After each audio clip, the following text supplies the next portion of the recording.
और बड़ी खबर आ रही है, आपको बता दें कि मशरिक़ वस्ता में बहरान थमने का नाम नहीं ले रहा है। इस बीच ईरान ने एक बार फिर से बहरीन और उर्दुन में ईरान ने ताजा हमले किए हैं। जी हां, जॉर्डन और बहरीन में ताजा हमले ईरान की तरफ से किए गए हैं, जो बड़ी खबर आ रही है। और आपको बता दें कि इस हमले में अमरीकी जो मफादात हैं, अमरीका की जो तंसीबात हैं, जो उसका इंफ्रास्ट्रक्चर है, उसे एक बार फिर से टारगेट किया गया है। तो मशरिक़ वस्ता एक बार फिर जंग के दहाने पर खड़ा है। ईरान और अमेरिका के दरमियान बढ़ती हुई कशीदगी अब सिर्फ बराह रास्त धमकियों तक महदूद नहीं रही, बल्कि मैदान जंग में एक नई हिकमत अमली अब सामने आ रही है। ईरान अब इजराइल पर मुसलसल हमलों के साथ साथ ईरानी फौजी अड्डों को भी निशाना बना रहा है। उन अमरीकी फौजी अड्डों को भी निशाना बना रहा है ईरान, जो पूरे खित्ते में वॉशिंगटन की अस्करी ताकत की रीढ़ की हड्डी समझे जाते हैं, जो बहुत इंपॉर्टेंट है दरअसल पेंटागन और वॉशिंगटन के लिए। हालिया दिनों में बहरीन और उर्दन में मौजूद अमरीकी फौजी तंसीबात पर होने वाले हमलों ने न सिर्फ अमरीका बल्कि उसके इत्तेहादी ममालिक को भी तशवीश में मुब्तला कर दिया है। परेशान है अमरीका। डोनाल्ड ट्रंप अब परेशानी के शिकार हो गए हैं। सवाल यह है कि आखिर इन अड्डों की अहमियत क्या है? आखिर इस तरह के हमले ईरान इन्हीं कुछ ममालिक पर क्यों कर रहा है? सवाल यह भी उठ रहा है कि ईरान इन ममालिक को क्यों टारगेट कर रहा है? जवाब ईरान का साफ साफ यह है कि दरअसल हम खलीजी ममालिक को या इन ममालिक को अटैक नहीं कर रहे, निशाना नहीं बना रहे, बल्कि इन ममालिक में जो अमेरिका का इंफ्रास्ट्रक्चर है, अमेरिका के जो तंसीबात हैं, अमेरिका के जो एयरबेस हैं, जो उसके फौजी हैं, दरअसल ईरान उनको टारगेट कर रहा है। ईरान ने साफ कर दिया है कि वो आखिर इन ममालिक को निशाना मशरिक़ वस्ता में क्यों बना रहा है। और अगर ये हमले इसी तरह जारी रहे तो आप ये मान लिए कि खित्ते की ताकत का तवाजुन अब दरअसल बिगड़ता हुआ नजर आ रहा है। अब यहां ईरान के हाथ से ये बाजी जाती हुई अब नजर आ रही, फिसलती हुई नजर आ रही है। फौजी जो एक्सपर्ट्स हैं, इनके मुताबिक ईरान की कोशिश यह है कि अमेरिका को एक ही महाज पर लड़ने के बजाय मुख्तलिफ समतों से दबाव बनाया जाए, मुख्तलिफ समतों से उसके ऊपर प्रेशर बिल्डअप किया जाए। इसीलिए ईरान के तवज्जे इन मराकिज पर मरकूज है, जहां से अमेरिका दरअसल अपनी बहरी और फजाई कार्रवाइयां चलाता है, इंटेलिजेंस मालूमात हासिल करता है, अपने इत्तेहादियों को फौजी मदद फराहम करता है, जंगी जहाजों और तैयारों को ईंधन और रसद मुहैया कराता है। यानी हदफ सिर्फ फौजी नहीं बल्कि अमेरिकी लॉजिस्टिक नेटवर्क भी है।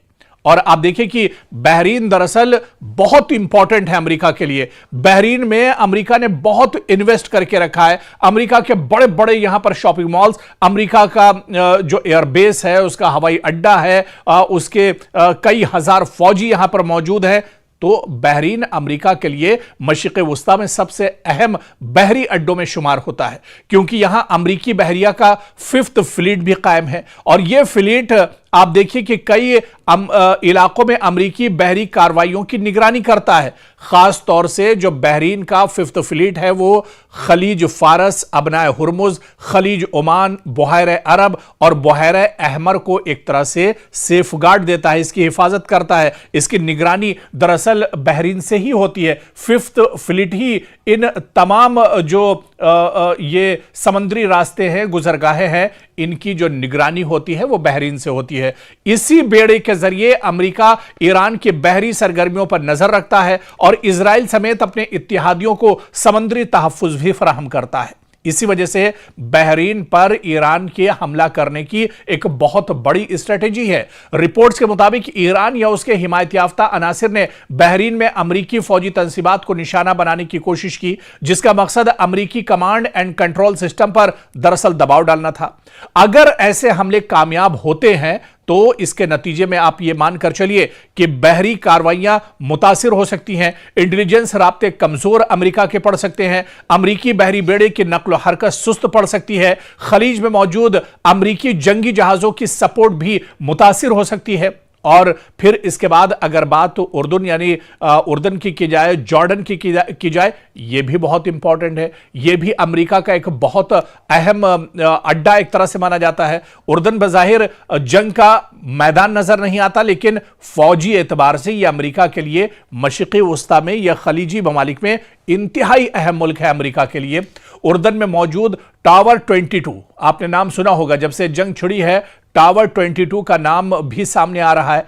उर्दन में मौजूद अमरीकी टावर 22 अमरीकी फौज का एक बहुत अहम अड्डा है, जहां से सीरिया यानी शाम, इराक और उर्दन की सरहदी पट्टी के करीब वाक़ है और यह अड्डा कई अहम जिम्मेदारियां अंजाम देता है। शाम और इराक में अमरीकी कार्रवाइयों की निगरानी करता है, यानी फजाई निगरानी, air surveillance, intelligence operations, drone missions और इजराइल के दिफाई निजाम की भी यह पूरी तरह से मदद करता है। रिपोर्ट्स के मुताबिक अब ईरान दरअसल इसी टावर 22 पर अटैक कर रहा है और इस पर एक तरह से टारगेट इसे ईरान ने बनाया हुआ है। हालिया हमलों में इस अड्डे के बाद लॉजिस्टिक मराकज और निगरानी के निजाम को नुकसान ईरान ने पहुंचाया है, जबकि मुताद्दद अमरीकी एहलकार जख्मी होने की इत्तलात भी सामने आई है। अगरचे नुकसान की मुकम्मल और आजादाना तस्दीक एक तरह से नहीं हुई है। अमेरिका, जैसे कि हम आपको पहले भी बता चुके हैं कि अमेरिका दरअसल इन्हें छुपाने की पूरी कोशिश करता है।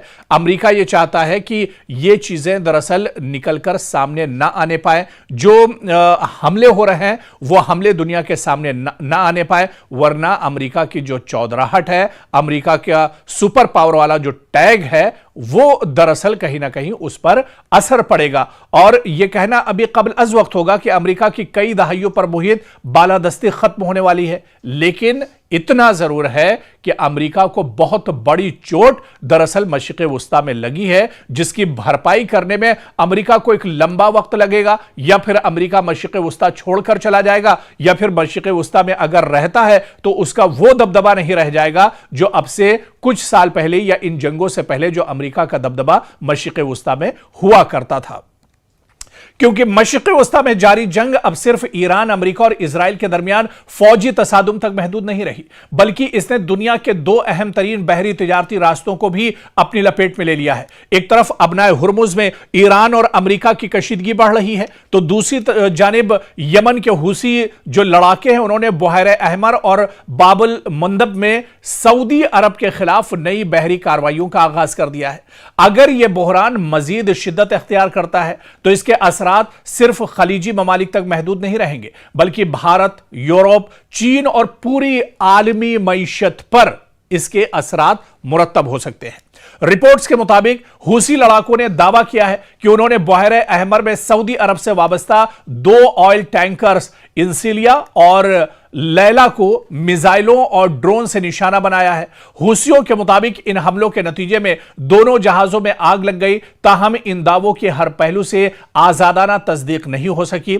दस्तयाब इत्तलात के मुताबिक सऊदी हुक्काम ने सिर्फ एक जहाज पर हमले और इसमें आग लगने की तस्दीक की है, यानी सऊदी अरब इस बात की तस्दीक करता है कि हमला तो हुआ है, जबकि जो हुसी लड़ाके हैं, हुसी मुजाहिदीन का कहना है कि अमेरिका और उसके इत्तेहादियों के 2 ऑयल टैंकर्स को निशाना बनाया है, जबकि सऊदी अरब का कहना है कि यह हमला हुआ है जिसमें एक ऑयल टैंकर दरअसल तबाह बर्बाद हो गया, उसमें आग लग गई।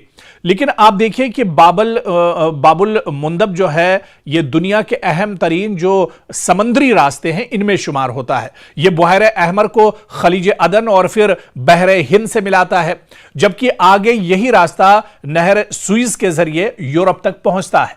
और फिर आप देखिए कि एशिया से यूरोप जाने वाले कंटेनर जहाज गुजरते हैं, तेल और LNG की बड़ी मिकदार यहां से मुंतकिल होती है। आलमी तिजारत का एक बहुत बड़ा और अहम हिस्सा दरअसल इसे माना जाता है।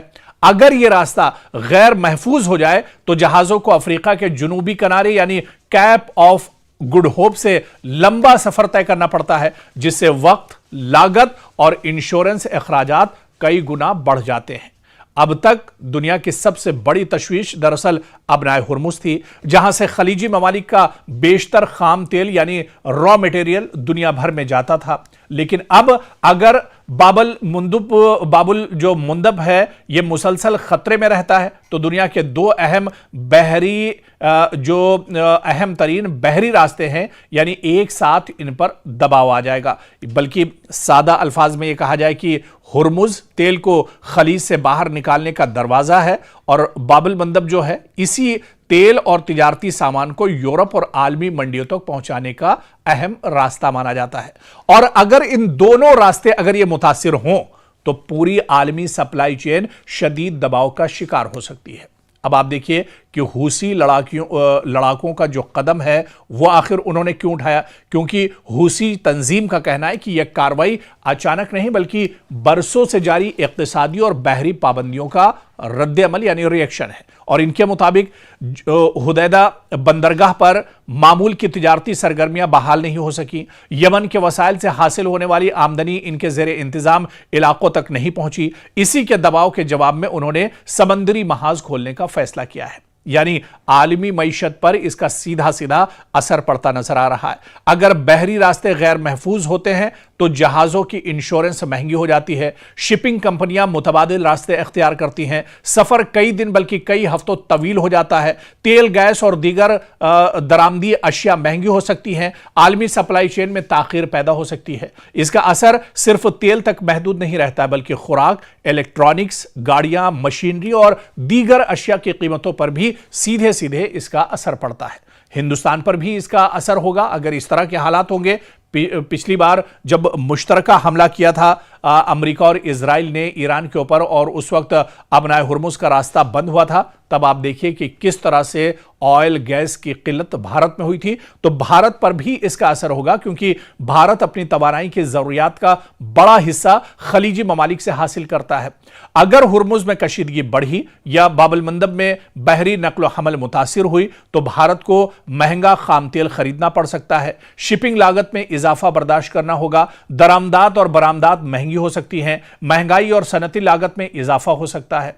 और आप देखिए कि इसी वजह से इन दिनों जैसे जैसे ये जंग आगे बढ़ रही है, मशरिक़ वुस्ता में हलचल जैसे जैसे बढ़ रही है, ईरान जैसे जैसे पूरे खलीजी ममालिक को टारगेट कर रहा है, तो अमेरिका और यूरोप दरअसल परेशान है। अमेरिका पहले ही हुर्मुज और बहर अहमर दोनों में अपनी बहरी मौजूदगी बरकरार रखे हुए है। अगर एक ही वक्त में ईरान के साथ कशीदगी बरकरार रही और हूसियों के हमले भी अगर बढ़ गए तो अमेरिकी बहरिया पर गैर मामूली दबाव पड़ सकता है। इधर यूरोप के लिए भी खतरा कम नहीं है क्योंकि नहर सुइज के जरिए एशिया और यूरोप के दरमियान होने वाली तिजारत बाबुल मंदब पर मुनहसिर है। अगर यह रास्ता मुतासिर होता है तो फिर यूरोप को सप्लाई चेन में रुकावट, तवानाई के बहरान और महंगाई का सामना एक तरह से करना पड़ सकता है। यानी एक तरह से जो परेशानियां हैं वो पूरी दुनिया के लिए बढ़ सकती हैं और यह कहा जाए कि इस जंग का जो असर है वो सिर्फ मशरिक़ वुस्ता तक, खलीजी ममालिक तक या ईरान, इजराइल और अमेरिका तक महदूद नहीं है, बल्कि अब इस जंग का असर जो चीजें हमने आपको डिटेल में बताई, चाहे वो अबनाए हुर्मुज की इंपॉर्टेंस हो, चाहे वो बाबुल मुंदब की इंपॉर्टेंस हो, बहर अहमर की अहमियत हो, इन सब को मिलाकर आप देखिए कि अब ये जंग, इस जंग का असर दरअसल पूरी दुनिया पर पड़ता हुआ नजर आ रहा है और पूरी दुनिया अब दरअसल परेशान है। और शायद यही वजह है कि आप देखिए कि अमेरिकी सदर डोनाल्ड ट्रंप ने अपना डर भी जाहिर किया है। अब वो खुद इस जंग को, जैसे जैसे जंग लंबी होती जा रही है, तवील होती जा रही है, बढ़ते जा रहे हैं, इसमें इसके दिन गुजरते जा रहे हैं, अमेरिकी सदर डोनाल्ड ट्रंप की सांसें फूल रही हैं। डोनाल्ड ट्रंप ये खुद जानते हैं कि आने वाले दिनों अमेरिका में इंतखाबात होने वाले हैं, इजराइल में भी इंतखाबात होने वाले हैं और अगर ये जंग चलती रही तो इस जंग का अपोजिशन फायदा उठाएगा। इस जंग का असर सीधे सीधे आने वाले इंतखाबात में साफ तौर पर देखने को मिलेगा क्योंकि डोनाल्ड ट्रंप न सिर्फ इस वक्त ईरान से लड़ रहे हैं बल्कि अमेरिका में खुद से अपोजिशन उनके सामने खड़ा है। पार्लियामेंट की एक बड़ी तादाद अरकान पार्लियामेंट उनके खिलाफ है। इसके अलावा अमेरिकी आवाम खुद अब सड़कों पर उतर रही है और डोनाल्ड ट्रंप के खिलाफ अब आवाज उठाई जा रही है। तो डोनाल्ड ट्रंप दरअसल इस जंग में बहुत बुरी तरह से फंस गए हैं। और इस जंग की जो सबसे दिलचस्प बात है, जो पहलू है, वो दरअसल यह है कि इस जंग से अमेरिका का कोई लेना देना नहीं था। यह मशरिक़ वुस्ता में यह जंग दरअसल इजराइल ने अपने से शुरुआत की थी, ईरान पर अचानक हमला किया था और उसमें इजराइल ने अमेरिका से मदद मांगी थी। लेकिन अब यही जंग सीधे सीधे ईरान के सर पर पड़ गई है। इसी वजह से आप देखिए कि कई बार नेतन्याहू को डोनाल्ड ट्रंप दरअसल फटकार लगा चुके हैं, कई बार उन पर नाराज हो चुके हैं, लेकिन क्योंकि अब कुर्बत इतनी ज्यादा है या ये दोनों मुल्क दरअसल ईरान से इनकी दुश्मनी है, तो दरअसल दोनों की मजबूरी एक दूसरे के साथ रहना है, एक दूसरे का साथ देना है। ऐसे में डोनाल्ड ट्रंप और नेतन्याहू या यूं कहें कि इजराइल और अमेरिका एक साथ ईरान के साथ लड़ रहे हैं। नहीं तो जो हालात अब बने हैं, जिस तरह से अमेरिका इस जंग में फंसा हुआ है, इसके लिए अमेरिका दरअसल दबे ही अल्फाज में सही लेकिन इजराइल को जिम्मेदार एक तरह से ठहरा रहा है। लेकिन सबसे अहम सवाल फिर वही कि जिस चीज के लिए जंग शुरू हुई थी, क्या वो मकसद अमेरिका ने हासिल किया? क्या ईरान का जो न्यूक्लियर पावर है, जो एटमी ताकत है, जो यूरेनियम की अफजूदगी की जो बात थी, क्या उसमें से कोई एक चीज इतने महीनों में जो जंग चल रही है, क्या उसमें इजराइल और अमेरिका हासिल कर पाए हैं?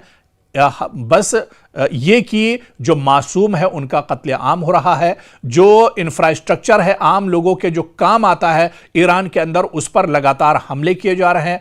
आप देखिए कि मदरसे, स्कूल, मसाजिद और दरगाहों को नुकसान पहुंचाया जा रहा है, उन्हें टारगेट किया जा रहा है, स्कूली बच्चों का कत्लेआम किया जा रहा है, बमबारी हो रही है, इंसानियत का ये कह लीजिए कि कत्लेआम किया जा रहा है। तो ऐसे में एक तरफ ये कहा जाए कि जिस मकसद के लिए जंग शुरू हुई थी, उस मकसद को लेकर 1% कामयाबी दरअसल अमेरिका और इजराइल को नहीं मिली है। या डोनाल्ड ट्रंप का जो पहले नारा था कि ईरान को खत्म कर देंगे और ईरान का जो न्यूक्लियर प्लान जो उसका है, जो उसका जो सबसे बड़ा प्रोजेक्ट है जिसके लिए जंग शुरू हुई है, उसे एक तरह से तबाह बर्बाद कर देंगे और दुनिया एक तरह से सेफ हो जाएगी। लेकिन इतनी दिनों के जंग के बाद आज भी अमेरिका के हाथ खाली हैं। डोनाल्ड ट्रंप आज भी दरअसल खिसियानी बिल्ली की तरह से मीडिया के सामने आते हैं, बयान देते हैं और चले जाते हैं, लेकिन नतीजा फिर वही सिफर का सिफर यानी जीरो ही एक तरह से रह जाता है।